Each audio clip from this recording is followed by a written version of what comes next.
Tuhan adalah gembalaku, takkan kekurangan aku. Saudara-saudari yang terkasih dalam Kristus, selamat pagi. Salam jumpa lagi dalam Sabda Siap Saji. Hari ini hari Sabtu 15 April 2023. Marilah kita berdoa karena Bapa, Putra, dan Roh Kudus. Amin. Ya Allah Bapa di dalam surga, puji dan syukur kami aturkan kepadamu atas limpah kasih dan karunia-Mu, sehingga Engkau masih memberikan kami rahmat kesehatan, sehingga kami boleh nikmati kebaikan-Mu dan kasih-Mu hingga saat ini.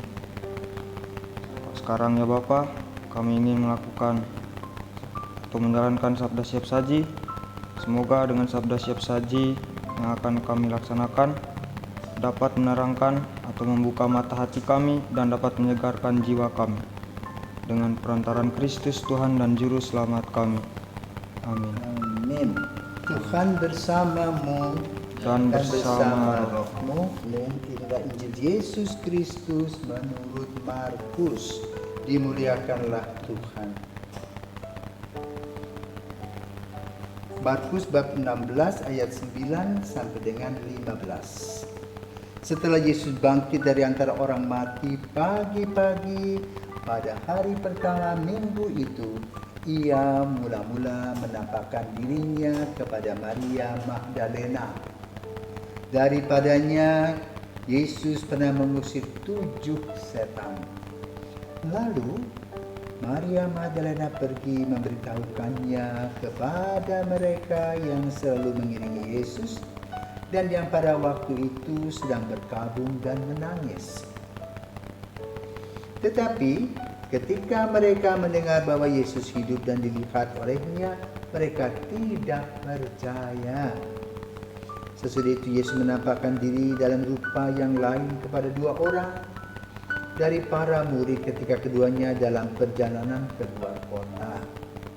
Ketika mereka kembali dan memberitahukannya kepada teman-teman yang lain, kepada mereka pun teman-teman itu tidak percaya. Akhirnya Yesus menampakkan diri kepada ke-11 orang itu ketika mereka sedang makan. Yesus mencela ketidakpercayaan dan kedegilan hati mereka. Oleh karena mereka tidak percaya kepada orang-orang yang telah melihat Dia sesudah kebangkitannya. Lalu Yesus berkata kepada mereka, "Pergilah ke seluruh dunia, beritakanlah Injil kepada segala makhluk." Demikianlah sabda Tuhan, terpujilah Kristus. Selamat pagi Romo. Pagi Gilad. Dari bacaan Injil yang telah Romo baca, saya ingin bertanya satu hal Romo. Kenapa setelah Yesus bangkit, Yesus menampakkan dirinya pertama-tama kepada Maria Magdalena, bukan kepada murid-muridnya? Oke, selamat pagi Gilad. Pagi Romo. Kamu kalau makan langsung kenyang enggak? Apa yang kamu lakukan kalau makan? Makan satu sendok kamu punya, makan satu sendok kamu punya, ya? Berapa banyak sendok yang sudah kamu habiskan? Kira-kira 20, 30 sendok? 30 kan ya? Oke. Nah, itu namanya proses makan sampai kenyang. Ya? Demikian pula Injil membicarakan tentang proses penerimaan kita dalam urusannya dengan kebangkitan. Awalnya para ibu hanya berpikir sederhana saja, karena mereka berpikir orang sudah mati selesai, gitu toh. Apa sih hutang ibu-ibu kepada Yesus? Digambarkan bahwa Yesus wafat pada jam 3 hari Jumat. Itu artinya sudah memasuki hari Sabat. Sebagai orang Yahudi tidak boleh lagi mengadakan aktivitas. Jadi mereka sudah mengalami apa yang disebut ini amati geni, amati lelangwan, ya, amati karya. Maka lalu Yesus dibungkus dengan kain, lalu diletakkan di pekuburan, di mausoleum. Jadi seperti meja altar inilah tempat Yesus berbaring. Jadi orang-orang hanya menggeletak. Ibu-ibu hebat pakai logika. Jadi Yesus tidak dikuburkan di lubang. Mereka kan hadir waktu Yesus dikuburkan. Maka lalu mereka berpikir begini, kasihan Yesus ini wafat, tubuhnya penuh dengan darah dan luka-luka, tidak ada yang membersihkannya. Kita dalam tradisi biasanya membersihkan orang mati itu dengan 7 rupa wewangian. Tentunya 7 rupa wewangian itu berkaitan juga dengan 7 dosa tadi yang digambarkan dalam Injil. Ya, dosa apa? Kesombongan, keserakahan, nafsu jahanam, iri hati, dengki. Ya, itulah 7 dosa yang digambarkan dalam tadi. Nah, para ibu-ibu itu membawa rempah-rempah. Mereka tidak berpikir bagaimana kubur Yesus ditutup dengan batu besar. Yang penting kita punya keinginan supaya kita tidak berhutang. Maka mereka pergi. Tapi rupanya Maria Magdalena itu lebih dulu ke sana. Kenapa? Maria Magdalena itu mempunyai relasi yang khusus dengan Yesus. Bukan negatif loh. Bukan berselingkuh dengan Yesus, tetapi justru kehadiran Yesus dalam dirinya mengubah pribadi yang kotor menjadi pribadi yang bertobat. Maka kemudian dia pergi ke sana, juga dia membawa rempah-rempah. Ternyata kubur sudah terbuka pintunya. Jadi kubur Yesus itu bukan seperti kubur-kubur yang biasa, ke lubang. Bentuk rumah, ada pintunya. Nah lalu dia ke sana, pintu sudah terbuka, dia melihat ke dalam kosong, Yesusnya tidak ada. Karena kan diletakkan di meja gitu.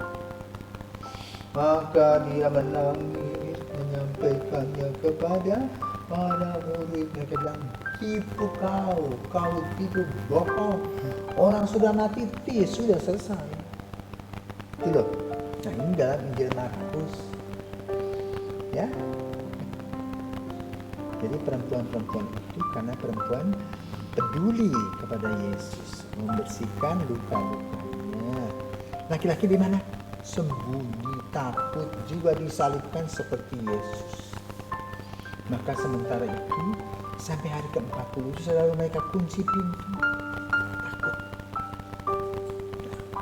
Tetapi dalam kunci pintu tadi terjadilah hal-hal yang ajaib. Yang pertama dialami juga oleh 2 orang murid yang ke Emmaus, yang keluar kota itu ke Emmaus. 9 mil jauhnya, jauh juga kan? Pemuda ini frustrasi sama seperti murid-murid lainnya frustrasi. Mereka berpikir mereka akan mendapatkan kedudukan. Bisa kalau misalnya disebut raja, maka akan ada menterinya, ininya, itunya dan sebagainya. Maka hidup mereka akan gemari pahlaw jinawi. Tapi ternyata Yesus disalib. Tidak menyiapkan apa-apa secara materi. Kecewa pulang kampung, para murid itu yang menjadi penjala ikan kembali jadi nelayan. Pemuda yang dari Emmaus jadi petani kembali. Tetapi mereka berdua mempunyai pengalaman bersama dengan Yesus itu. Ketika sampai di rumah, Yesus mau melanjutkan perjalanannya dan mereka bilang, ayo mampir dulu makan dulu, makan. Betul, mereka makan bersama Yesus dan Yesus memecah-mecah roti, hilang dari penglihatan mereka. Maka mereka katakan, bukankah hati kita berdebar-debar? Nah, karena mereka itu bingung, kembalilah ke Yerusalem. Para murid juga sedang ngerumpiin Yesus. Ya. Sementara mereka masih ngerumpi, masih cerita tentang Yesus, pintu dikunci, Yesus datang. Ya. Apa yang dia buat? Minta makan.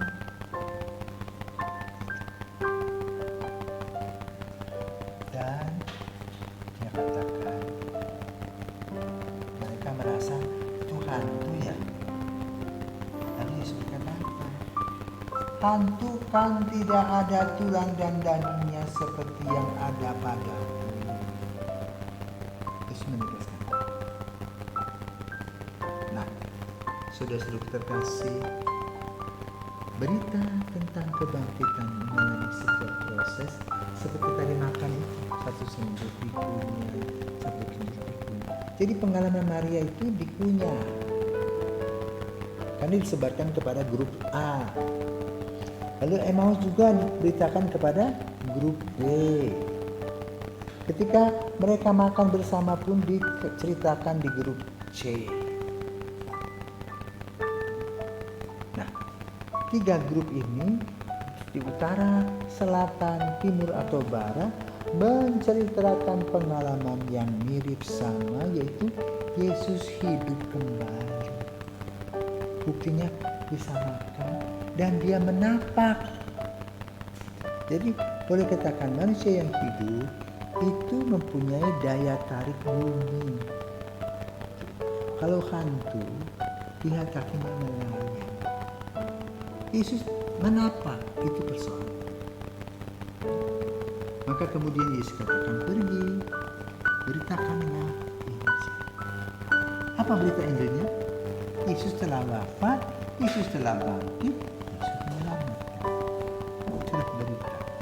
Maka proses kebangkitan itu tidak berhenti pada waktu mereka 2000 tahun lalu. Tapi sampai hari ini berita tentang kebangkitan Yesus tetap hidup. Kalau Romo sih punya pengalaman pribadi, disembuhkan dari kanker, itu kebangkitan juga. Harusnya sudah dikubur, gak ketemu kamu. Sekarang kita duduk bersampingan. Kenapa nih? Yesus di belakang dan menyembuhkan. Jadi berita tentang kebangkitan itu tetap relevan untuk kita sepanjang jalan. Kenapa? Tujuan dari pewartaan kabar gembira kebangkitan itu ditujukan untuk keselamatan kita. Maka kalau kita mau bangkit, kita harus punya relasi secara pribadi dengan Yesus. Kita mengolahkan untuk persoalan, kita olah mencari solusi. Itulah yang dialami para murid. Ketika mereka ditinggalkan Yesus, mereka muram hidupnya, sedih. Tapi Yesus memberi solusi, dia hidup. Dan kebangkitan badan itu juga akan kita alami pada waktu. Selamat memasuki hari Minggu terakhir. Besok hari Minggu kita masuk dalam Minggu Putih, di mana nanti bacanya tentang Thomas. Thomas tunjukkan jari ke dalam lambung Yesus. Lalu apa jawab Thomas? Ya Tuhanku dan Allah. Selamat pagi.